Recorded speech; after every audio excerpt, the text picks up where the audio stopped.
What's going on, everyone? Welcome back to More Salt. Today I will be showing you how to make the creamiest hummus of your life and homemade naan bread to go with it. You know, when you go out to a restaurant or at the store, you can get that really creamy, silky hummus, and you try to make it at home and it just doesn't match up. Well, those days are over, my friend. With just a couple of tweaks, you can achieve your hummus dreams in the comfort of your own home. Of course, there are many versions and flavors of hummus out there. Today, I will be showing you a lemon dill flavor. I've made this for family and friends, and they've said it's some of the best hummus they've ever had.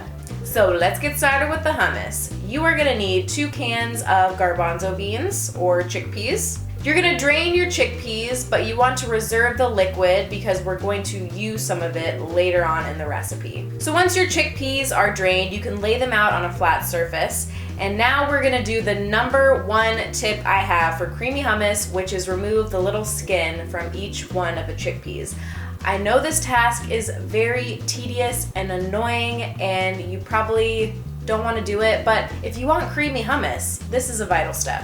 Of course, you can always skip this step. It's not 100% necessary to make this recipe. It'll still taste delicious, but if you want it really smooth, then you definitely should do this. A good way to speed up the process is to take a paper towel and rub them across the chickpeas so that all of the skin gets a little bit loose on the outside and you can just kind of pick through it as you go. Or you can just take them one by one in between your fingers and rub them around so that you can gently remove the outside skin without squishing the actual chickpea. Once your chickpeas are skinned, you can toss them in a food processor or a blender. Give them a blend for a minute or 2 until they're nice and chopped up. Then you can add the rest of your ingredients. You're going to add half a cup of tahini, the zest of 1 lemon, a 1/4 cup of fresh lemon juice, 3 cloves of garlic, and 1 to 1.5 teaspoons of salt. Then you're gonna start blending everything together, and you will have to scrape down the sides a couple of times so everything is really well incorporated. And once you've been blending this for a couple of minutes, you can slowly start adding a tablespoon at a time of the reserved chickpea liquid. You can also use water or almond milk instead, but I like using the chickpea liquid just because it gives it some more flavor. Blend everything until silky, sexy smooth, and then you can mix in a 1/4 cup of fresh dill. And you really want fresh dill here. You cannot be messing with the dry stuff. It's not the same.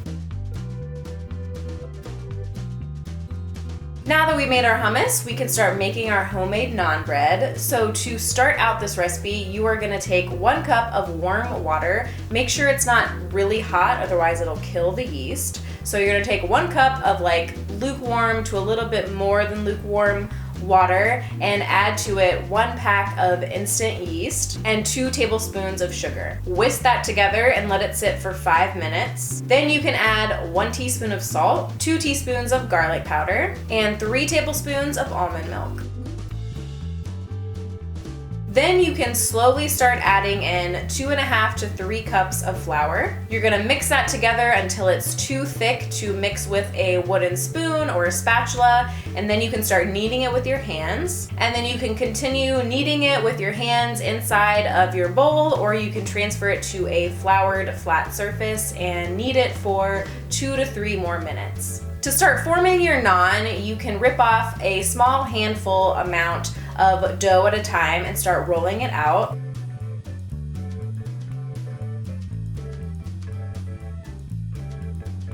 All that's left to do is to cook it, and I'm gonna be showing you 2 different methods of how you can do this. One is oil-free and one has oil in it. So the oil-free version is super simple. You can place your naan on a parchment paper lined baking sheet and place it in the oven at 375 degrees Fahrenheit for about 15 to 16 minutes. Or if you don't mind eating a little bit of oil, I prefer this way because it's just extra delicious. The oil-free version is really good too, but this one is more authentic. To do this, you can heat up a large non-stick pan or a cast iron skillet. Add some neutral oil here. So neutral oil is vegetable oil, canola oil, avocado oil, something that's a little bit high heat. Let that get nice and hot, and then you're gonna add your naan pan and cook it for 1 to 2 minutes on each side. You know it's done cooking on each of the sides when it gets brown and crispy. If you really want to impress people, this is definitely a great recipe.